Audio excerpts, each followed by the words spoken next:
Press विज्ञप्ति ख्वालुङको बारेमा प्रकाशन गरेका छौँ, निकालेका छौँ र यसलाई सार्वजनिक गरेका छौँ। यो प्रेस विज्ञप्ति किन हामीले निकाल्यौँ भनेदेखिलाई यो विगत 1 महिनादेखि ख्वालुङको बारेमा राष्ट्रिय स्तरमा अन्तर्राष्ट्रियमा विभिन्न मिडियाहरूमा चर्चा परिचर्चा भइरहँदाखेरि यो किराँत समुदायसँग नितान्त सरोकार राख्ने विषय भएको हुनाले र हामी पनि त्यो भित्रको एउटा सदस्य, किराँत महासचिवभित्रको एउटा सदस्य भएको हुनाले हाम्रो तर्फबाट पनि ख्वालुङ बारेमा धारणा, हाम्रो विचार, हाम्रो अडान के रहेछ भनेर सरकारलाई प्रष्ट रूपमा देखाउनको लागि हामीले यो विज्ञप्ति प्रकाशन आज गरेका छौँ। र ख्वालुङको बारेमा रहेको 2वटा, विशेष गरेर हामीले अहिले भएका 2वटा भ्रमहरू चिर्नको लागि पनि यो हाम्रो विज्ञप्ति आज हामीले प्रकाशन गरेका छौँ। यो 2वटा भ्रमको बारेमा म छोटकरीमा प्रकाश पारिहाल्छु। अहिले जति मिडिया कभरेज भएको छ, जति यसको चर्चा परिचर्चा चलेको छ, त्यसमा के भने ख्वालुङलाई एउटा ढुङ्गाको रूपमा मात्रै प्रस्तुत गरिएको छ। र हामी चाहिँ के भन्न चाहन्छौँ भने हामी मुद्दुमी जाति हौँ। मुद्दुम हाम्रो धर्म, संस्कार र जीवनशैली हो। यो हाम्रो मुद्दुम अनुसार हामी जाँदाखेरि ख्वालुङलाई हामी ढुङ्गा होइन, ख्वालुङलाई हामी भूगोलको रूपमा चिन्दछौँ। जुन सप्तकोशीमा रहेको अरुण, तमोर र दुधकोशीको त्रिवेणी सङ्गम छ, त्यो त्रिवेणी सङ्गम स्थलको भूगोललाई हामी ख्वालुङ भन्दछौँ। र त्यो ख्वालुङको प्रतीकको रूपमा आज एउटा ढुङ्गा रहेको छ त्यो सप्तकोशी नदीको बिचमा, र त्यसले प्रतीकात्मक ढुङ्गा हो। त्यो ख्वालुङको प्रतीकको एउटा ढुङ्गा मात्रै हो त्यो, तर समग्रमा ख्वालुङ भनेको एउटा भूगोल हो र ख्वालुङले एउटा भूगोललाई सम्बोधन गरिनुपर्छ। र त्यो भूगोलको एउटा प्राक ऐतिहासिक महत्त्व छ र यो प्राक ऐतिहासिक महत्त्व सरकारले राष्ट्रिय सम्पदाको रूपमा यसलाई ग्रहण गरेर यसको विकासको, समग्र भूगोलको विकासको लागि अगाडि बढ्नुपर्छ भन्ने चाहिँ हाम्रो मेवाङ जातिको तर्फको यो एउटा स्पष्ट धारणा र अडान रहेको छ। यो हाम्रो मुद्दुममा आधारित कुरा हो यो। र दोस्रो कुरा हामी के स्पष्ट पार्न चाहन्छौँ भने ख्वालुङ विकासको बाधक हो र ख्वालुङको बारेमा बोल्नु भनेको विकास विरोधी कुरा हुनु हो भन्ने किसिमको एउटा भ्रम पनि केही व्यक्तिहरूमा रहेको छ। र यसलाई चिर्नको लागि पनि हामीले आज प्रेस विज्ञप्ति निकालेका छौँ। हामी के भन्न चाहन्छौँ भने ख्वालुङ भनेको विकासको विरोधी होइन, विकासको प्रस्थान बिन्दु हो र विकासको सम्भावनाको केन्द्र हो। म उदाहरणको लागि के भन्न चाहन्छु भने यो ख्वालुङको चर्चा हुनुभन्दा अगाडि जति त्यहाँ जेटबोट सञ्चालनहरूले जति व्यवसाय गरिरहेका थिए, जब ख्वालुङको परिचर्चा सुरु भयो नि, अब अहिले जेटबोट सञ्चालकहरूलाई अहिले भ्याइनेबै भइरहेको छ। मान्छे ओसार्ने लैजाने क्रममा अब यस्तो स्थिति आइसक्यो, त्यहाँ त अब ख्वालुङ हेर्न जानको लागि जेटबोटमा अग्रिम बुकिङ गर्नुपर्ने स्थिति आइसकेको छ। यदि यो ख्वालुङलाई, यो ठाउँलाई यदि यो विकासको सम्भावनाले यदि राज्यको तर्फबाट नै संरक्षण सम्वर्धन गरियो भने यहाँ जेटबोट सञ्चालन लगायत अरू व्यवसाय र यहाँ ठुलो विकासको, पर्यटनको, धार्मिक पुराणको सम्भावना रहेको छ। त्यसैले ख्वालुङ विकासको बाधक होइन, विकासको सम्भावना हो र ख्वालुङ ढुङ्गा होइन, यो भूगोल हो। यति 2टा कुरा चाहिँ हाम्रो मेवाङ समुदायबाट राज्यलाई र सरकारलाई प्रश्न पार्न चाहन्छौँ। यो हाम्रो विज्ञप्ति मार्फत यो कुरा आज हामीले प्रकाशमा ल्याएका छौँ। यो ख्वालुङ चाहिँ अब हाम्रो इतिहास अनुसार हाम्रो चाहिँ पहिला प्रवेशद्वार भएकोले गर्दा अब धेरैजनाले, धेरै किराँतहरूले लेखेको लेखमा पनि पाइन्छ त्यहाँ चाहिँ हाम्रो पहिलो पुर्खाहरूले पहिला टेकेको र त्यहाँबाट हामी छुट्टिएर विभिन्न खोला पछ्याएर गएर हामी चाहिँ स्थापित हुन पुगेको अरुण आसपासमा, अरुण नदीको आसपासमा। र अरुण भन्ने त पछि यो हिन्दू राज्यले राखेको नाम अरे, खास गरी चाहिँ हाम्रो चाहिँ भाषाबाट राखिएको थियो। रुयुवा भन्छ, रुयुवा अरुण र छुकछुयुवा भनेको वरुण। त्यस्तै शङ्खुवा, इर्खुवा, चिर्खुवा, काँसुवा, बागुवा विभिन्न नदीहरू जम्मै हाम्रो भाषाबाट राखिएको हो। तर अब हिन्दूहरूले बिस्तारै हाम्रो भाषालाई नामेट बनाउने क्रममा अब यो आइराखेको छ। जस्तै अब सागरमाथा पनि पछि अब हिन्दू राज्यको एउटा ब्राह्मणले फेर्नु भएको हो। त्यो पनि हाम्रो भाषाबाट चाहिँ चमलुङमा भन्थ्यौँ, हाम्रो भाषाबाट त्यो क्षेत्रको नामै पुरा मेवाङ भाषाबाट राखिएको छ। जल, जमिन, जङ्गल, पानी, पँधेरा जम्मै। त्यसले गर्दा हाम्रो सभ्यता भएको हाम्रो चाहिँ उद्गम थलो मूल थलो भन्ने कुरा हाम्रो प्रष्ट देखिन्छ। त्यसले गर्दा हाम्रो पुर्खाहरूले र हाम्रो मुद्दुमीहरूले चाहिँ त्यो खुवालुङलाई त्यसरी मान्यता गरेर आएको छ। र अघि नै हाम्रो सचिवज्यूले भनिसक्नुभयो, हामीले त्यही ठाउँमा आएर र पुज्ने नगरे पनि हामीले अरुण नदी मार्फत त्यही नदीलाई नै हामीले पूज्य गरेर मान्दै आइरहेका छौँ जहाँ बसे पनि। त्यसैले गर्दा हाम्रो यो अहिले फुटाउने कुरो सुन्दाखेरि अब हाम्रो एउटा आस्थाको धरोहर मास्ने, जस्तै किराँतहरूको चाहिँ एउटा पहिचानको उनी मास्ने गरेको हो कि सरकारले, यो राज्यले भन्ने पनि हामीलाई लागेको छ। यो अब मास्नु दिनु हुँदैन र यो मासियो भनेदेखि अब यहाँ धार्मिक युद्ध हुन्छ भन्ने मलाई चाहिँ लागेको छ। अब किराँत महाजातिभित्र थुप्रै भाषिक समुदाय, धार्मिक सांस्कृतिक समुदायहरू पर्दछन् र किराँत मुद्दुम समग्रमा किराँत मुद्दुम नै तपाईँको ख्वालुङबाट सुरु हुन्छ। किराँत सभ्यता नै ख्वालुङबाट सुरु हुन्छ। त्यसमा पनि हाम्रो मेवाङ जाति जो अरुण उपत्यकाको उत्तर पश्चिम भूभागमा सिलिचुङ हिमालको आसपास भोजपुर र शङ्करसभाका बस्तीहरूमा विकसित घना बस्तीको रूपमा रहेको छ। यी जातिको चाहिँ सभ्यता, धर्म, संस्कार र मुद्दुम नै ख्वालुङबाट सुरु भएको छ। हाम्रो मुद्दुमीहरूले जो हामी मुद्दुमी छौँ, मुद्दुम गर्ने हाम्रो मुद्दुमीहरूले मुद्दुम उठाउँदाखेरि उठाएर ख्वालुङसम्म नपुगेसम्म र ख्वालुङबाट उठाएर आफ्नै घरसम्म नआएसम्म त्यो मुद्दुम अपुरो हुन्छ र अपूर्ण हुन्छ भन्ने मान्यता छ। र मुद्दुमीहरूले धेरै समय मुद्दुममा लाउने कारणै मुद्दुमी जहाँ बसेको छ त्यो ठाउँमा ख्वालुङसम्म आउने र ख्वालुङबाट त्यो ठाउँसम्म जाने। किनभने हामी त प्रकृति पूजक हौँ। मुद्दुम उठाउँदाखेरि हामीले हामीसँग भएका प्राकृतिक सम्पदा, प्राकृतिक स्रोत, साधन सबैलाई मुद्दुमभित्र समेटेर उठाएर लानुपर्ने हुन्छ। त्यो कारणले गर्दा हाम्रो मुद्दुमसँगै नै ख्वालुङको हाम्रो एकदम नङ्ग्रा मासुको जस्तो सम्बन्ध रहेको छ। त्यसपछि अर्को कुरा आयो हाम्रो सभ्यताको विकास। हाम्रो मुद्दुम, हाम्रो मित र मिथक अनुसार हाम्रा पुर्खा मेवाङ जो रोदु भन्ने हाम्रो पुर्खाका माइला छोरा थिए भन्ने हाम्रो मान्यता छ। बरा क्षेत्रबाट रोदुका सन्तानहरू, रोदुका छोराहरू पूर्वी पहाड लाग्ने क्रममा ख्वालुङ एउटा बन्द ढोका थियो। मैले अघि भने यो ढुङ्गा होइन, भूगोल है। यो त एउटा दैवी शक्तिको कुरा हो, यो मिथकको कुरा हो। जसरी हिन्दू धर्ममा हामी हनुमानले पहाड उचाल्यो, कृष्णजीले आगो निल्नुभयो भने जस्तै यो ठाउँमा हाम्रा पुर्खाहरू आइपुग्दा बन्द ढोका थियो। त्यो ढोका खोलाउने क्रममा हाम्रा पुर्खा मेवाङ, रोदुका माइला छोरा मेवाङले आफ्नो चेलीको कान छेउले काटेर भोग दिएपछि त्यो ढोका खोल्यो र त्यहाँबाट हाम्रा पुर्खाहरू चाहिँ अरुण नदी पछ्याएर उकालो लागे र त्यो उकालो लाग्ने क्रममा तुमलिङटार हुँदै सङ्खुवा हुँदै सिलिचुङ हिमाल आसपास पुगेर स्थायी रूपमा बसोबास गरेर त्यहाँबाट सर्वत्र फैलिएको भन्ने हाम्रो सभ्यताको इतिहास छ। र यो विषयमा त जर्मन नागरिक प्रोफेसर डाक्टर मार्टिन ग्यास्लीले एउटा पिएचडी गरेर डक्टरेट गरेर यो कुरालाई एउटा डक्टरेट थेसिसमा पनि उल्लेख गरिसक्नु भएको छ। त्यसैले हाम्रो सम्बन्ध, हाम्रो सभ्यताको, मानव सभ्यताको, जातिको सभ्यताको विकास पनि ख्वालुङबाटै भयो। मुद्दुमको विकास र मुद्दुमको मूल केन्द्र पनि ख्वालुङ नै भयो। त्यसकारणले त अरू जातिमा ख्वालुङसँग कतिको घनिष्ठता छ त्यो उहाँहरूको मिथक, उहाँहरूको मुद्दुमले बताउँछ। हाम्रो मेवाङ जाति चाहिँ ख्वालुङ बिना हाम्रो मुद्दुम र हाम्रो सभ्यता अपुरो हुन्छ, अपूर्ण हुन्छ।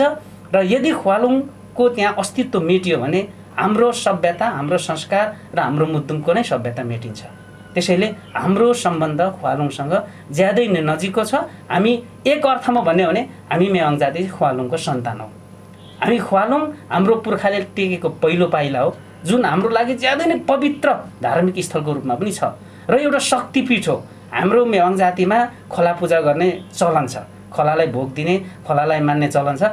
त्यो भनेको चाहिँ हाम्रा पुर्खाहरू जो माथि हिमालको फेदमा बसे उनीहरू ख्वालुङसम्म आउन असम्भव भइसकेपछि ख्वालुङमा बगेर आउने पानीमा यदि पूजा गरियो भने, अर्पण गर्यो भने त्यो ख्वालुङलाई नै अर्पण गरेको ठहर चाहिँ भन्ने अर्थमा हाम्रा समुदायमा अहिले पनि लगभग प्रत्येक वर्ष जस्तो म्याङ समुदायका मान्छेहरूले खोला पूजा गर्ने गरेका छन्। त्यसैले यी सबै सम्बन्ध हाम्रो ख्वालुङसँग रहेको हुनाले हाम्रो अस्तित्वको सम्बन्ध नै ख्वालुङसँग छ। अब मलाई लाग्छ अब सामान्य प्रधानमन्त्रीज्यूलाई ख्वालुङको महत्त्वको बारेमा हामीले बुझाउन सकेनौँ होला र उहाँले बुझ्न सक्नु भएन होला हैन, त्यो आफ्नो ठाउँमा छ। तर अब उहाँले बुझिसक्नु भएको छ र मलाई लाग्छ अब ख्वालुङ फुट्दैन र प्रधानमन्त्रीज्यूले जानबस अनजानबस त्यो अभिव्यक्ति दिनुभयो हैन, त्यसलाई पछि सच्याउनु होला, हामी विनम्र आग्रह गर्छौँ। तर अब प्रधानमन्त्रीज्यूले ख्वालुङलाई फुटाउने जुन खर्च अथवा सरकारको तर्फबाट जुन खर्च हुन्छ नि, त्यो खर्चले संरक्षण, ख्वालुङको संरक्षण सम्वर्धनमा लगाइयो भने राज्यलाई त्यो ख्वालुङ फुटाएर जलमार्ग प्रशस्त गर्दा जति फाइदा हुन्छ त्योभन्दा धेरै गुणा राज्यलाई पनि फाइदा हुन्छ र जनतालाई पनि फाइदा हुन्छ। र अर्को कुरो, जलमार्ग प्रशस्त गर्नको लागि, जल यातायात त्यहाँनिरको सम्भावना खोल्नको लागि त हामी पनि इच्छुक छौँ, हामी पनि उत्सुक छौँ र त्यसमा हाम्रो पनि सहभागिता हुनुपर्दछ।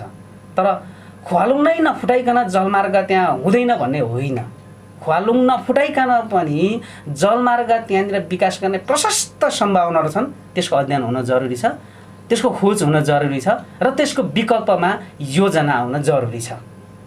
त्यसैले मलाई लाग्छ अब ख्वालुङ फुट्दैन र कुनै हालतमा कसैको इच्छाले त्यो फुट्दैन र ख्वालुङ नफुटाइकन जलमार्गका त्यहाँ बनाउने सम्भावनाहरूको खोजी हुन थालेका छन् र भविष्यमा ख्वालुङको एक साइडबाट त्यहाँ जेट बोटहरू चलिरहेका हुनेछन्, पानी जहाजहरू स्टिमरहरू चलिरहेका हुनेछन् र ख्वालुङ अर्को साइडमा ख्वालुङको दर्शनका लागि त्यहाँ हजारौँ पर्यटकहरू त्यहाँ लामबद्ध हुनेछन्। त्यो दृश्य हाम्रै पालामा यो छोटो समयमा हामीले देख्न पाउनेछौँ।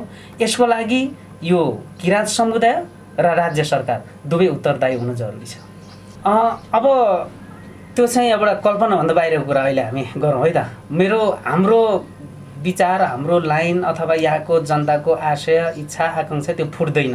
अब सबैले भनिसकेका छन् यदि फुटेको भने, फुट्नु अघि ठुलो भने त्यो फुट्नुभन्दा अगाडि नै ठुलो सङ्घर्ष हुनेछ। त्यो सङ्घर्ष फुट्नुभन्दा अगाडि यहाँ धेरै जाति फुट्नेछन्, धेरै धर्म फुट्नेछन्, धेरै भाषा फुट्नेछन्। यो हाम्रो मेवाङ जातिको मात्रै सरकार होइन, यो सम्पूर्ण किराँत जातिको मात्र होइन, सम्पूर्ण राष्ट्रको यो धरोहर भएको हुनाले त्यो फुट्नुभन्दा अगाडि ठुलो सङ्घर्ष हुनेछ, ठुलो रक्तपात पनि हुनसक्छ, त्यहाँ ठुलो आन्दोलन पनि हुनसक्छ, जुन राज्यकोले लिएको अहिलेको नीति विपरीत हो। राज्यले अहिले लिएको नीति भनेको हामी सङ्घीय गणतन्त्रमा प्रवेश गरिसकेपछिको धर्मनिरपेक्षताको नीति विरुद्धको भएको हुनाले त्यो सम्भावना छैन। यदि भइगयो भने त्यसमा उत्पन्न हुने द्वन्द्व र त्यसमा उत्पन्न हुने विवाद चाहिँ राज्यले थाम्न सक्दैन। यसको लागि पूर्वी पहाडमा मात्रै बस्ने किराँती समुदाय मात्रै होइन, सम्पूर्ण सांस्कृतिक सह अस्तित्वमा विश्वास गर्ने किराँती, गैर किराँती, नेपाली, गैर नेपाली सबैको चासो भएको हुनाले त्यो सम्भावना चाहिँ छैन। यो चाहिँ तपाईँको सिधा राज्य शक्ति र राज्य स्रोतसँग सम्बन्धित कुरा हो। कुनै पनि कुरा उजागर हुनु, कुनै पनि कुराको विकास र समृद्धि हुनु भनेको राज्य सत्तासँग सिधा सम्बन्धित कुरा हो।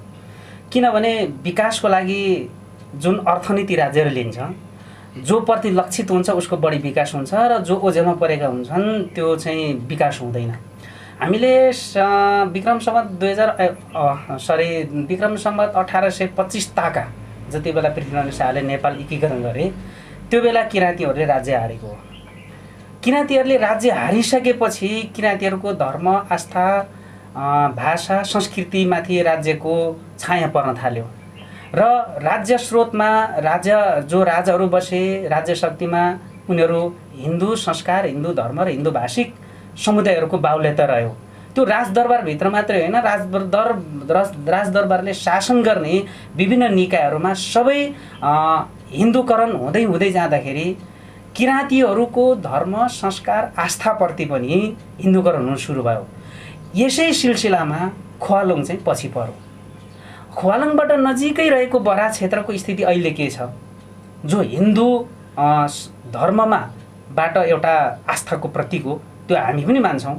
किनभने सबै धर्मको आस्थाहरूलाई हामी सबैले मान्नुपर्छ र बराक क्षेत्रसँगै रहेको ख्वालुङलाई चाहिँ अहिले केन्द्राउने कुरा भयो। यसको प्रमुख कारण भनेकै राज्य शक्तिको स्रोत हो। हामी किराँतीहरूले राज्य शक्ति हारेको 200 वर्ष भयो। यो 200 वर्षको अन्धकारमय स्थितिमा किराँतीहरूको ख्वालुङ मात्रै होइन, किराँतीहरूले आस्था राखेको विभिन्न धार्मिक स्थलहरू, विभिन्न प्राकृतिक धार्मिक सांस्कृतिक सम्पदाहरू यसरी नै ओझेलमा परेका छन्। तर त्यो राज्यको छायामा, राज्यको नजरमा त्यो ओझेल परे तापनि हाम्रो मुद्दामा त ओझेल परेको छैन। हाम्रो मुद्दम त सरकारले, राज्य सत्ताले गरिदिनु होइन। हामीले त यो मुद्दम त 200-500 वर्ष अगाडि गरिरहेका छौँ। त्यो मुद्दमभित्र ख्वालुङको पूजा अर्चना, त्यसलाई जति महत्त्व दिनुपर्ने कुरा त हामीले 500-1000 वर्षदेखि अगाडि गरिरहेका छौँ। यदि भलै अहिले राज्यले ख्वालुङलाई ठुलो राष्ट्रिय सम्पदाको रूपमा घोषणा गरेर विकास गरे तापनि त्यसको महत्त्व जति पहिला थियो त्यति नै रहिरहनेछ। हाम्रो त आस्था र महत्त्वमा त घट्नेवाला छैन।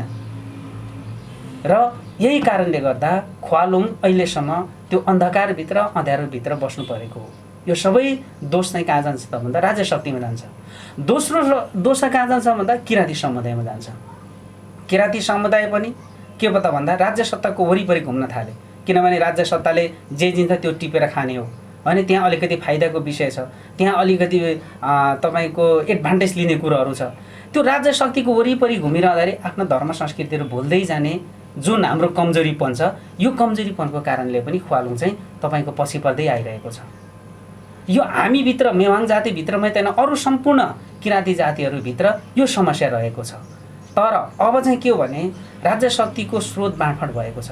नेपालको संविधान अनुसार 3 तहको सरकारहरू छन्।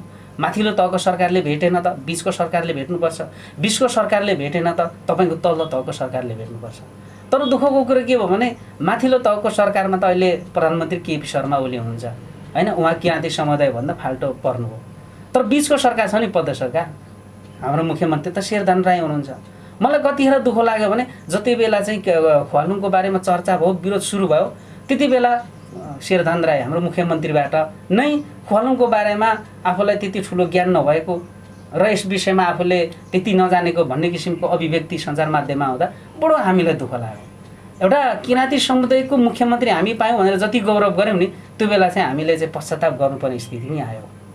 त्यति मात्र होइन, ख्वालुङ फुटाउनको लागि बनिएको एउटा समिति रहेछ है, त्यहाँ बजेट परेको छ, त्यो बजेट सञ्चालन गर्ने समिति बनेको रहेछ। त्यो समितिको संयोजक अध्यक्ष चाहिँ राई हुनुहुँदो रहेछ। म उहाँको नाम अहिले उच्चारण गर्न चाहन्न होइन। उहाँ जानबस अनजानबस आफ्नो धरोहर फुटाउने समितिको अध्यक्ष बस्नुभयो। हामीभित्र यो कमजोरी छ। ख्वालुङ पछि पर्ने कारण यो दुईटा हो। एउटा राज्य शक्तिले छायामा पार्यो, एउटा हामी किराँती समुदायहरू आफै छायामा बस्यौँ र हाम्रो धर्म संस्कृतिप्रति हामीसँग उदासीनता आयो। यो दुईटा कारणले ख्वालुङ अहिलेसम्म पछि परेको। म तपाईँको प्रश्न नि कस्तो गजब लाग्यो भने तपाईँले आफै उत्तर त्यहाँ दिइरहनु भएको छ। यो कुरा सही हो। म तपाईँलाई एक दुईवटा उदाहरण भन्छु है त। तपाईँको विजयपुर डाँडामा लिम्बू जातिको पहिचान इतिहास भएको भतामुङ्गे दरबार छ। त्यो पनि राज्य शक्ति लिम्बूहरूले हारिसकेपछि त्यो पनि अहिले बनमारा घारीभित्र छ। यदि लिम्बूहरूले राज्य नहारेको भए त्यो एउटा ठुलो पर्यटकीय स्थल एउटा हुन्थ्यो होला। त्यो भतामुङ्गे दरबार मेटेर पानी ट्याङ्की बनाउने भयो राज्यले। के पानी ट्याङ्की बनाउन त्यही ठाउँ किन रोज्नु पर्यो? अर्को कुरा, यहाँ हामीले हिजोस्ति हेऱ्यौँ, बिपी कोइराला स्वास्थ्य प्रतिष्ठान बनाउने बेलामा त्यहाँ किराँत राईहरूको साखेवा गर्ने, उधौली बगौली गर्ने पूजा स्थल थियो, त्यहाँ एउटा समाधि स्थल थियो। त्यसलाई मेटेर त्यहाँनिर तपाईँको बिपी कोइराला स्वास्थ्य विज्ञान प्रतिष्ठान स्थापना भयो। त्यसलाई नै मेट्नुपर्ने कारण के थियो? त्यति मात्रै नि, यसै झापाको विवाद हेर्नुहोस्। त्यो झापामा रहेको किराँती समुदायहरूको एउटा समाधि स्थल छ। समाधि स्थल भनेको तपाईँको मसानघाट होइन है। हाम्रो किराँती जातिभित्र, हिन्दूभित्र चाहिँ समाधि स्थललाई मसानघाटको रूपमा लिन्छ। हाम्रो चाहिँ समाधि स्थल भनेको चाहिँ हाम्रो पवित्र भूमि हो। त्यहाँ हाम्रो पितृ बसेको हुन्छ, हामी त्यहाँ वर्षमा एकचोटि पूजा गर्छौँ। समाधि स्थलमा त पितृलाई बोलाएर समाधि स्थलबाट घरमा ल्याएर हामीले वर्षमा एकचोटि हामीले पूजा अर्चना गर्छौँ। त्यो त हाम्रो त तपाईँको मसानघाट होइन, त्यो एउटा पवित्र स्थल हो। त्यसलाई मेटेर रङ्गशाला बनाउने भए। हिन्दूहरूको के अरे किराँतहरूको यो धार्मिक सम्पदामाथि राज्यको किन यसरी आक्रमण भइरहेको छ त? यो तपाईँले भने जस्तै सुनिश्चित षड्यन्त्रको रूपमा हामीले लिन बाध्य हुनु पर्यो क्या। हामी चाहिरहेकै छैनौँ यो सुनिश्चित नहोस्, तर राज्यले बारम्बार किन यसरी आक्रमण गर्छ? अब अहिले आएर ख्वालुङको कुरा आयो होइन। त्यसैले गर्दा यो सुनिश्चित षड्यन्त्र हुन सक्छ भन्ने आधार राज्यले आफै प्रस्तुत गरेको छ। हामी आरोप लगाएका छैनौँ। राज्यले यो किराँती अथवा जनजातिहरूको धार्मिक सांस्कृतिक परम्पराहरूमाथि सुनिश्चित आक्रमण गरिरहेको छ भनेर हामी त्यो आरोप लगाउन चाहन्नौँ, किनभने हामी यो राज्यको समुदायको सदस्य हौँ। तर राज्यले देखाएको व्यवहारले चाहिँ ठ्याक्कै त्यही प्रमाणित गरेको छ र यो साँच्चै सुनिश्चित षड्यन्त्र हो कि त भन्ने स्थितिमा हामीले प्रश्न गर्नुपर्ने स्थिति आएको छ। तपाईँले भन्नुभयो खोजेको प्रश्न मलाई त सही नै लाग्यो। अब यसको लागि जति अहिले मिडिया कभरेज भएको छ यसको सबैभन्दा पहिलो श्रेय म सम्माननीय प्रधानमन्त्रीलाई ज्यूलाई नै दिन्छु, जुन उहाँले त्यो अभिव्यक्ति दिनु नदिनु भएको भए यत्रो मिडिया कभरेज हुने थिएन, राष्ट्रिय अन्तर्राष्ट्रिय स्तरका सांस्कृतिकविदहरूको खोज अनुसन्धान हुने थिएन होइन।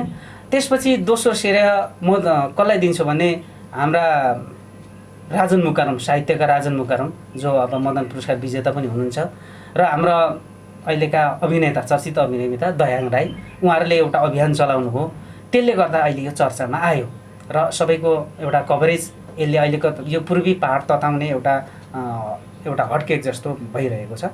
अब के भने हरेक नकारात्मक कुरामा हामीले नकारात्मक नै खोज्नु हुँदैन, कोही कोही बेला नकारात्मकताले सकारात्मक परिणाम पनि दिँदो रहेछ। प्रधानमन्त्रीको अभिव्यक्तिलाई सुरुमा त हामीले नकारात्मक रूपमै ल्याउँ, ज्यादै विरोध पनि गऱ्यौँ, तर त्यसले परिणाम अहिले सकारात्मक दिँदैछ। के दिँदैछ भने अब ख्वालुङ फुटाउनु हुन्न भन्ने कुरा, जो पहिला ख्वालुङ फुटाएर जेटबोट चलाउनुपर्छ यसले बाधा गर्यो भन्नेहरू नै अब अहिले आएर ख्वालुङको संरक्षणमा साथी हो, यो त ठुलो सम्भावनाको कुरो रहेछ भन्न थालेका छन् अहिले त्यो ठाउँमा। तपाईँ जानुहोस् अहिले स्थानीयहरूको जो त्यो पहिला जुन अभिव्यक्ति दिन्थे तिनीहरूकै अभिव्यक्ति के छ भनेर बुझ्नुहोस्, त्यो आइसकेको छ। त्यसैले गर्दा अब यसको सम्भावना चाहिँ के हो भने यो चाहिँ अब हामी त सरकारवाला समुदाय भयौँ, तर राज्य के अरे स्रोत साधन त राज्यसँग छ नि। अब राज्यले के गर्नु पर्यो भने ख्वालुङको विकासको लागि अहिले तुरुन्तै तपाईँको यसको संरक्षण सम्बन्धन र विकासको लागि एउटा डिपिआर बनाउनुपर्छ। त्यो डिपिआरले के गरोस् भने त्यहाँ जलाधारको विकास र जलस्रोतको विकास प्लस ख्वालुङको संरक्षण र सम्वर्धनको विकासको लागि एउटा डिपिआर तुरुन्त तयार गरिनुपर्छ। र हामीले के कल्पना गरिरहेका छौँ भने भोलि हामी त अब मेवाङ जाति जो अरुण उपत्यकामा बस्छौँ हामी होइन, सिलिचुङ हिमालको आसपासमा बस्छौँ, माथिबाट हामी तुमलिङटारबाट त्यही जेट बोटमा सरर चढेर ख्वालुङमा आएर ख्वालुङको दर्शन गरेर पूजा गरेर फेरि त्यही जेट बोटमा हामी फर्कन सकौँ। त्यस्तो खालको विकासको लागि अब सरकारबाट अविलम्ब एउटा डिपिआर बनाइनुपर्छ र यो दीर्घकालीन योजनाको रूपमा राज्यबाट नै बजेट छुट्याएर यसको विकास गरिनुपर्छ।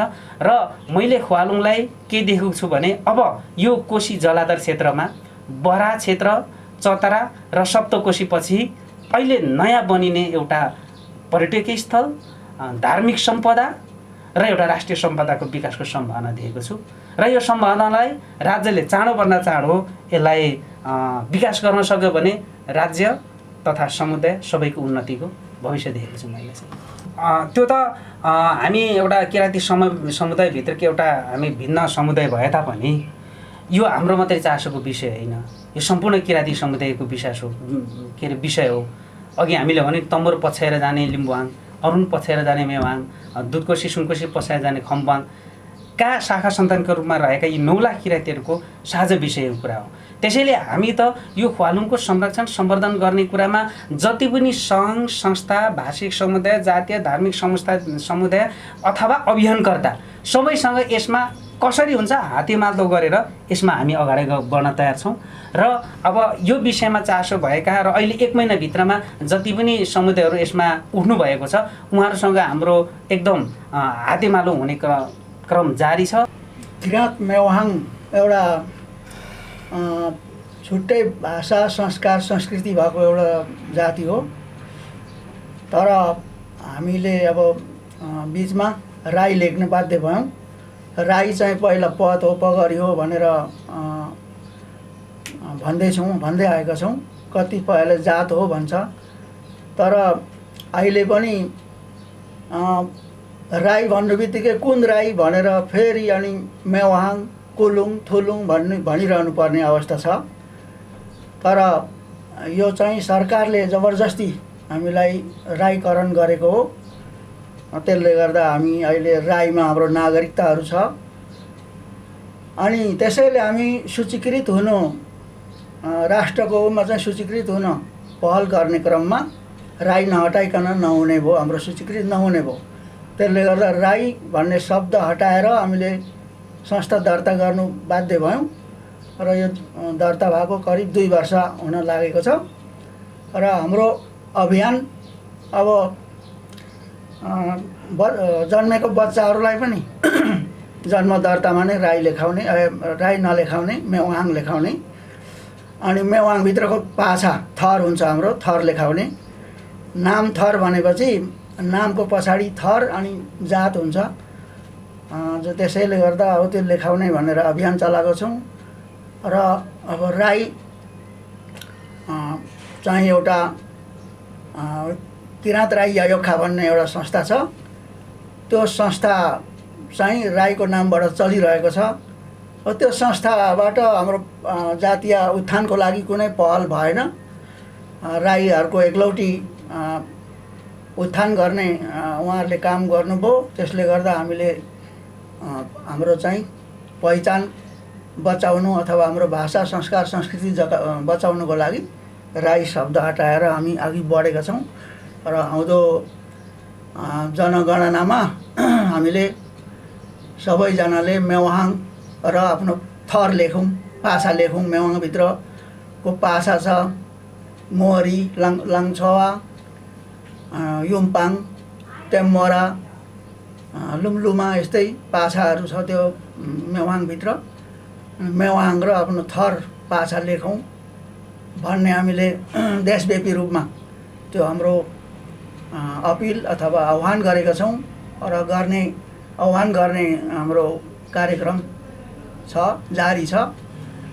र त्यही भन्न चाहन्छु म अब सम्पूर्ण मेवाङहरूलाई, मेवाङको एकिङ तथ्याङ्क आउनको लागि जनगणनामा हाम्रो मेवाङ लेखौँ। राई लेखियो भने राईको गणनामा हाम्रो सङ्ख्या जान्छ भन्न म चाहन्छु। झन् एक हुनुपर्नेमा झन् फुटियो, झन् यसले त एकअर्कालाई फुटाउँछ भन्ने प्रसङ्ग पनि उठ्ला नि त, प्रश्न पनि गरिरहेका छन्। होइन, एक हुनु हो भने भाषा सबैले बिर्सेर एउटै कि बन्ता मात्रै बोल्नु पर्यो कि चाम्लिङ मात्रै बोल्नु पर्यो, अनि आफ्नो भाषा बिर्सेर हामी चाहिँ अब राई हुने हो भने सबै राईको भाषा एउटा बनाउनु पर्यो भन्ने हाम्रो चाहिँ कुरा हो। नभएदेखि भाषा, संस्कार, संस्कृति अलग हुँदा हुँदै हामीले त्यो आइएलओ 1967 को सन्धिमा उल्लेख भएअनुसार हामीले आफ्नो पहिचानको लागि हाम्रो चाहिँ भाषा, संस्कार, संस्कृति, थातथलो, भूगोल, इतिहासहरू, लिखित अलिखित इतिहासहरू आफ्नो छुट्टै हुँदाहुँदै हामीले त्यो राईभित्र बसेर राईको भाषै छैन हाम्रो लागि, राईको भाषा कुन हो भनेर सोध्यो भने अब बन्तवाले बन्तवा हो भन्छ, चाम्लिङले चाम्लिङ हो भन्छ, मेवाङले मेवाङ हो भन्छौँ। त्यसरी भाषा नभएको हुनाले पनि राई भनेको जात होइन भन्छौँ। जस्तै अब छेत्री बाहुनहरूको उनीहरूले छेत्री बाहुन नलेखेर उनीहरूको थर लेख्दा हुन्छ, नागरिकता थरबाट बनाइसकेको छ। हामीले चाहिँ राई नै लेख्नुपर्ने किन? राईभित्रको हामी भिन्नै हाम्रो चाहिँ भाषा, संस्कार, संस्कृति भिन्नै हुँदाहुँदै भन्ने हाम्रो चाहिँ कुरा हो। र अब जान्ने बुझ्नेहरूले धेरैले बुझेको छ, तर राईकै अब गुणगान गाउनेहरू अथवा हिन्दूकरण भइसकेको राईहरूले चाहिँ राई नछोड्ने, आफ्नो भाषा भुल्ने, जसले भाषा जान्दैन उनीहरूले राई लेख्न लागेको छ। मेरो अनुमानमा अथवा मेरो अन्दाजमा भाषाको विरोधीहरूले राई लेख्छन् भन्ने मेरो चाहिँ मान्यता छ। म आएको कुरामा के थप्न चाहन्छु भने यो दुनियाँमा मान्छेलाई चाहिने पहिलो चिज चाहिँ पहिचान रहेछ। पहिचान बिनाको मान्छे चाहिँ ढुङ्गा माटो जस्तो हुँदो रहेछ। त्यसैले आफ्नो पहिचान कायम गर्नको लागि, अनि पहिचान चाहिँ के रहेछ भन्दा त मान्छेको भाषा, धर्म र संस्कृति रहेछ। यो भाषा, धर्म र संस्कृति कसरी जगाना गर्न सकिन्छ त? यो भाषा र धर्म संस्कृतिलाई कसरी आफूसँगै लिएर जान सकिन्छ भन्ने कुरा चाहिँ अहिले जोडिएर आएको छ। र अब तपाईँले अघि राख्नुभएको प्रश्नमा म यो एकता टुट्यो, तपाईँले त मेहङ जाति भन्न थाल्नुभयो त एकता टुट्यो भन्नुहुन्छ। एकता कहाँ टुट्या छ र?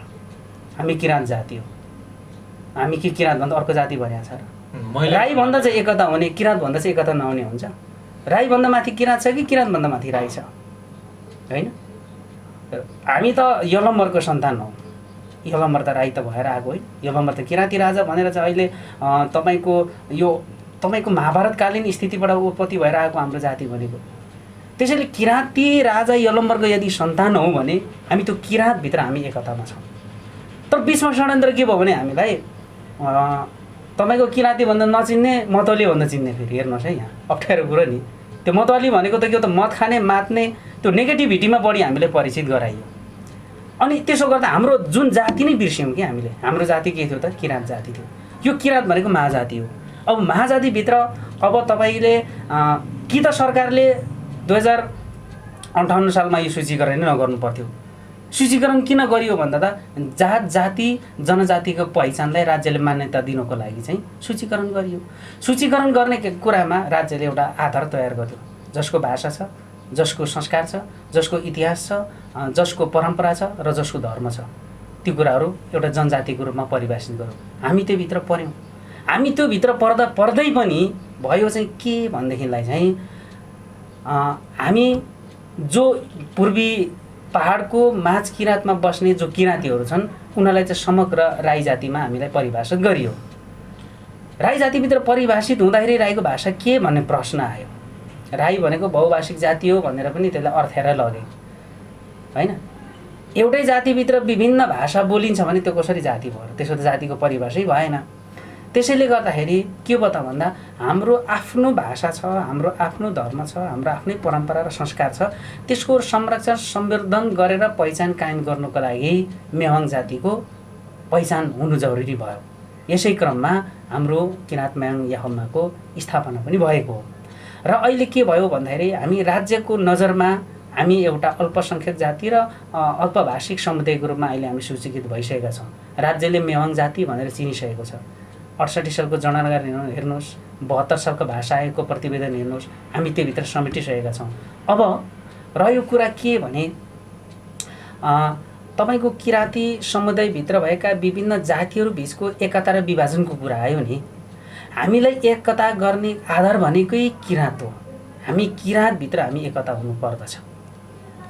राईभित्र एकता भयो भने राई फाल्टै र किराँत फाल्टै हुने भयो त। त्यसो भए हामी त किराँतको सन्तान हौ, त्यसो भए हामी किराँतभित्र एकताबद्ध हुनुपर्छ। त किराँतभित्र चाहिँ विभिन्न भाषिक, सांस्कृतिक, धार्मिक विविधता छ, त्यसको सम्मान गर्नु परेन त? राज्यले नि पर्यो, समुदायले नि पर्यो। किराँतभित्रको भाषा, संस्कृति, सम्पदाको सम्मान कसरी गर्ने त भन्दा उसलाई त पहिचान दिनु पर्यो। भाषिक पहिचान दिनु पर्यो, सांस्कृतिक पहिचान दिनु पर्यो, धार्मिक पहिचान दिनु पर्यो, ऐतिहासिक पहिचान दिनु पर्यो। हो, त्यसको लागि हामी लडिरहेका छौँ। त्यो पहिचान बेगर त समाप्त भएर गइन्छ। भाषा छैन, इतिहास छैन, संस्कार छैन, केही छैन, अनि म चाहिँ फलाना हो भनेर उफ्रेर मात्रै भयो त। जनजाति हुनुको लागि अब लो जनजाति बाहेक अरू गैर जनजाति साथीहरूको बारेमा म केही भन्न चाहन्न। तर जो मान्छे जाति म यो जनजाति हो भनेर उसले मुट्ठी कसेर छातीमा हात राखेर गौरव गर्छ भने उसँग भाषा हुनैपर्छ, संस्कार हुनैपर्छ, धर्म हुनैपर्छ र इतिहास हुनैपर्छ। त्यसको लागि चाहिँ किराँत मेहङ याखम्माले मेहङ जातिको भाषाको, धर्म, संस्कारको लागि यी जातिलाई एकताबद्ध गर्दै किराँत जातिकै एकताको लागि हामीले काम गरिरहेका छौँ। किराँतलाई नमान्ने भन्ने कसरी हुन्छ होला र? यो त तपाईँको कसै लेखकले लेखेको एउटा काल्पनिक कुरो नै होइन। हाम्रो तपाईँको किराँत जातिको मुद्दुलो मासिएर गयो, हाम्रो अस्तित्व मासिएर गयो। तपाईँको महाभारतमा, तपाईँको वेद उपनिषदमा लेखेको चाहिँ त्यो किराँतको इतिहास नै मेटिन्छ त। त्यसो भए मैले पनि तपाईँको यस विषयमा अलिकति चासो राखेँ। के हुँदो रहेछ भने तपाईँको जोसँग शक्ति छ त्यो शक्तिले आफ्नो हिसाबमा त्यसलाई परिभाषित गरेर लान्छ। हामी के भयौँ भने यो किराँत जाति हाम्रो पर कञ्चनजङ्घा हिमाल श्रृङ्खलादेखि लिएर यता सगरमाथा हिमाल श्रृङ्खलासम्म बसोबास पूर्वी पहाडमा बस्ने किराँत जातिहरू चाहिँ के भयो भने लिम्बू, याक्खा, सुनवार, अहिले भनेको राई जातिभित्रका अरू जातिहरू चाहिँ के भयो भने यी सोझा जाति, पढाइ लेखाइ कम गर्ने, आफै खेतीपाती गरेर बस्ने, कसैको लेखाजोखा नगर्ने, कसैको चासो नगर्ने। यी जातिहरू के भए भन्दाखेरि आफ्नो बारेमा म को हुँ भन्नेमै उनीहरू चाहिँ यसमा अनभिज्ञता रहेको अवस्था थियो। त्यो बेला अरूले परिभाषित गरिदिनु पर्ने हो। अरूले परिभाषित गरिदिँदा के भन्दा उसले त आफ्नो हात माथि पर्ने गरी परिभाषित गर्छ। त्यो बेला परिभाषा लेख्ने लेखकहरू, परिभाषित गर्ने विद्वानहरूले तपाईँको इन्साइक्लोपिडियामा, तपाईँको शब्दकोश लेख्ने क्रममा के हो भने किराँत भनेको कस्तो जाति हो भन्दा किराँत भनेको पहाडमा बस्ने, ओडारमा बस्ने, जङ्गलमा बस्ने, खोलामा बस्ने, नदी किनारमा बस्ने, माछा मार्ने, शिकार खेल्ने यो जङ्गली टाइपको मान्छे हो भनेर परिभाषित गरिदिए। त्यो परिभाषा उनीहरूले गरेको परिभाषा हो। हामी परिभाषित गर्छौँ त हाम्रो जातिले। हामी त कसरी परिभाषित गर्छौँ त? यो दुनियाँमा यो ब्रह्माण्डलाई, पृथ्वीलाई, यो प्रकृतिलाई पूजा गर्ने हामी कसैलाई मूर्तिलाई हामी पूजा गर्दैनौँ। हामी कुनै काल्पनिक भगवानलाई हामी पूजा गर्दैनौँ। हामी त यो हामीलाई सृष्टिले हामीलाई जन्माएको हुनाले हामी खोला, नदी नाला, हिमाल, पहाडलाई पूजा गर्ने प्रकृतिक पूजक हामी जाति हौँ भनेर हामी यसलाई परिभाषित गरिदिन्छौँ। अब तपाईँको जसले परिभाषा लेख्यो उसको शक्ति त्यो बेला माथि थियो हैन, किनभने राज्य शक्तिको यो परम्परा यो चाहिँ हाम्रो ढुङ्गे युगदी यता हुँदै आएको नै हो। जसले जित्छ उसले परिभाषा गर्ने हो, जसले जित्छ उसले लेख्ने हो, हार्नेले लेख्दैन। त्यो जित्नेहरूले लेखेको इतिहासमा हामीलाई अलिकति त्यसरी परिभाषित गरियो। इन्साइक्लोपिडियाहरूमा गुगलतिर गऱ्यो भने किराँत शब्दको परिभाषा हामी त्यस्तै देख्छौँ हैन। तर हामीलाई परिभाषित गर्नु पर्यो नि त। अब चाहिँ समस्या त्यहाँ छ र अब हामीलाई परिभाषित गर्न थालेका छौँ। हामी त्यो किराँतभित्र, किराँत महाजाति हो, किराँतभित्र अरू धेरै उपजातिहरू छन् र हाम्रो तपाईँको यो शारीरिक बनोट, हाम्रो जेनेटिक बनोट हेर्नुहोस्, यो एउटै शारीरिक बनोट भएका मान्छेहरू किराँती महाजातिभित्र पर्छन्। आँखा चिम्सो हुने, नाक थेप्चो हुने हैन, तपाईँको मुख सानो हुने, जुङ्गादारी कम भएका, यी खालका एक जाति नेपालमा बसोबास गरेका छन् नि। यी किराँती समुदायभित्रका विभिन्न जातिहरू हुन् र उनीहरूलाई शरीरकै बनोटले पनि, जेनेटिक बनोटले पनि उनीहरूलाई एक ठाउँमा एकता गरिरहेको छ। बरु त्यसलाई एकता भङ्ग गर्ने काम चाहिँ राज्यबाट भइरहेको छ। हो त्यो छुटिएका छन्। तपाईँको के भने यो खोज, अध्ययन, अनुसन्धान हुने कुराहरूमा कुनै कुराहरू यो मिथकीय, हामी भनेको चाहिँ ओरल ट्रेडिसन अङ्ग्रेजीमा भन्छौँ, यो निकै ठुलो महत्त्वपूर्ण विषय रहेछ। यसमा अन्तर्राष्ट्रिय, राष्ट्रिय निकै विद्वानहरूले यसमा अनुसन्धान, खोज, डक्टरेटहरू गरेका छन्। हाम्रो जातिमा यो ओरल ट्रेडिसन भनेको मौखिक परम्परा भएको जाति हो हैन। मौखिक रूपमा आफ्नो इतिहास, संस्कार, भाषा चाहिँ अर्को जेनेरेसनमा हस्तान्तरण गर्नै जाने जाति हो। यो ओरल ट्रेडिसनभित्र कोही बेला खोज अनुसन्धानमा नयाँ कुरा पत्ता लाग्दो रहेछ र अहिले यी कुराहरूले गर्दाखेरि त्यो सत्य पनि हुनसक्छ, भ्रम पनि हुनसक्छ। यो कारणले गर्दाखेरि यो किराँत महाजातिभित्रको यो परम्पराको कारणले केही जातिहरू चाहिँ हामी त किराँत पो होइन रहेछ है, हामी त अर्कै जाति पो रहेछ भन्ने किसिमका एउटा मान्छेहरूले त्यस्ता खालको अहिले एउटा हल्ला पनि उठिरहेको छ हैन। यो हल्ला उठ्छ किनभने तपाईँको दहीलाई दायाँ र बायाँबाट मजाले तानेर नमथिकन घिउ त निस्किँदैन। ठिक छ, अहिले घिउ मथिने काम भइरहेको छ, यसको रिजल्ट आउला। तर समग्रमा हामी किराँती हौँ र किराँत महाजातिभित्रका हामी विभिन्न उपजातिहरू यहाँ एकत्रित भएर मिलेर हामी बसेका छौँ। यो एउटा अहिले एउटा जल्दो बल्दो एउटा चर्चाको विषय भयो ख्वालुङ जस्ता हाम्रा सांस्कृतिक धरोहरहरू किराँती जातिभित्र थुप्रै छन्। लिम्बूमा थुप्रै छ, याखामा, सुनवारमा थुप्रै छ हैन। अब यो माझ किराँतभित्र रहेका विभिन्न जातिहरूभित्र थुप्रै छन्। अब यसले हामीले एउटा पाठ के सिक्नु पर्यो भने किराँती जातिभित्रको जुनसुकै धरोहर हाम्रो साझा सम्पत्ति हो र त्यसको लागि हामीले साझा आवाज उठाउनु जरुरी छ। हिजो भत्ताबुङ्गे दरबारको कुरा उठ्दा लिम्बू मात्रै उफ्रिनु पर्ने, अरू चाहिँ चुप लागेर हेर्नुपर्ने, यो अवस्था अब आउनु हुँदैन हैन। अब ख्वालुङ भनेको चाहिँ फलानाको मात्रै हो, अब ढिस्काना चाहिँ चुप लागेर बस्नुपर्छ भन्ने यो स्थिति आउनु हुँदैन। त्यसैले गर्दा अब ख्वालुङले चाहिँ सांस्कृतिक सह-अस्तित्व र सांस्कृतिक एकताको एउटा विषयको उठान यहाँबाट हुनुपर्छ र यसको लागि हामीले पहल गर्नुपर्छ समुदायको तर्फबाट। त्यसैले म त सम्पूर्ण किराँत जनजाति सबैमा मेरो आग्रह के छ भने यो एउटा राष्ट्रको धरोहर पनि हो। अब राष्ट्र भनेको नेसन हो, नेसन भनेको जाति हो। त्यसैले हामी यो राष्ट्र नेसन जातिभित्र भएका सम्पूर्ण धार्मिक सांस्कृतिक र भाषिक सम्पदाहरूको एकताको लागि संरक्षण सम्वर्धनको लागि हामी सबैजना एकजुट हुनुपर्छ है। होइन भने यसरी नै राज्यबाट हामी उपेक्षित हुनु पर्दो रहेछ भन्ने पाठ सिक्नुपर्छ भन्ने चाहिँ म सबै जनजाति समुदायहरूमा यो आग्रह पनि गर्न चाहन्छु। म यो ख्वालुङको विषयमै म सम्पूर्ण यहाँले हेरिरहनुभएका सुनिरहनुभएका दर्शक महानुभावमा के भन्छु भने ख्वालुङ एउटा हाम्रो पूर्वी पहाडको एउटा सांस्कृतिक धरोहर हो। यसलाई संरक्षण सम्वर्धन गर्नको लागि सम्पूर्ण जनजाति गैर जनजाति किराँत गैर किराँत समुदायहरू यसमा हातोमालो गरेर अगाडि बढिदिनको लागि म हार्दिक आग्रह गर्दछु। यो हाम्रो धर्मनिरपेक्ष राष्ट्र हो। यहाँ सबै धर्मले सबै संस्कारले सबै भाषाले फुल्ने फल्ने मौका पाउनुपर्छ र यसको लागि त्यो सम्बन्धित जातिले मात्रै यसमा पहल गरेर हुँदैन। सम्पूर्ण जाति जनजातिले यसमा हातेमालो गर्नु जरुरी छ। म यो भन्न चाहन्छु। र ख्वालुङ तपाईको सांस्कृतिक सम्पदाको विषय मात्रै भएन, सम्पूर्ण किराँत जातिको एउटा पहिचान सहअस्तित्वको विषय भएकोले सबैलाई यसमा हातेमालो गरिदिनको लागि म हार्दिक अनुरोध गर्दछु। र साथै यो प्रसारण मार्फत अब म के भन्न चाहन्छु भने हामी त पहिचानको लडाइँको लागि अहिले लागि परिरहेका छौँ। आगामी जेठ 25 गतेदेखि यो हाम्रो राष्ट्रिय जनगणना 12औं राष्ट्रिय जनगणना सुरु हुन लागिरहेको छ। यो 12औं राष्ट्रिय जनगणनामा सबै जात जाति सबै जनजाति समुदायले स्पष्ट रूपमा आफ्नो पहिचान खुलाइदिनको लागि म सबैसँग आग्रह गर्दछु। जस्तो मेरो आफ्नो मेवाङ जाति साथीहरूमा समुदायहरूमा मेरो के आग्रह छ भने त्यो जनगणना भित्रमा जातिको महल हुन्छ। तपाईँ कुन जातिको बस भन्ने सोद्धा हामी त्यो जातिमा मेवाङ लेख्नुपर्छ। तपाईँको थर के हो भन्दा हाम्रो पाछा लाङछवा केतरा ngoruहाङ इत्यादि हाम्रो 57वटा पाछाहरू छन्, त्यो लेख्नुपर्दछ। तपाईँको भाषा के हो भन्दा मेरो भाषा मेवाङ हो भन्नुपर्छ। तपाईँको धर्म के हो भन्दा मेरो किराँत मुदुम धर्म हो भनेर लेख्नुपर्छ। यसले गर्दाखेरि के हो भन्दा हाम्रो जनजाति वर्गहरूको पहिचान त्यहाँ स्थापना हुन्छ। त्यसै गरी अरू जनजाति समुदायले पनि त्यही हिसाबले त्यही लाइनमा आफ्नो पहिचान कायम गरेर अगाडि बढिदिनुहोस्। होइन भने भोलि यो ख्वालुङ जस्तै हाम्रा सांस्कृतिक हाम्रो धार्मिक भाषिक सम्पदाहरूमाथि राज्यबाट अतिक्रमण हुन सक्छ। त्यो अतिक्रमण हुन जोगाउनको लागि जनगणना भनेको त तपाईँको राष्ट्रिय अभिलेख हो। त्यो अभिलेखमा हाम्रो सम्पदा हाम्रो सांस्कृतिक धार्मिक भाषिक कुराहरूलाई कुनै हालतमा त्यो अटेसम्म अटाउँ, अट्न मिल्ने गरी अटाउँ र कहीँ पनि नछुटाउँ भन्ने म सबैमा हार्दिक अनुरोध गर्न चाहन्छु।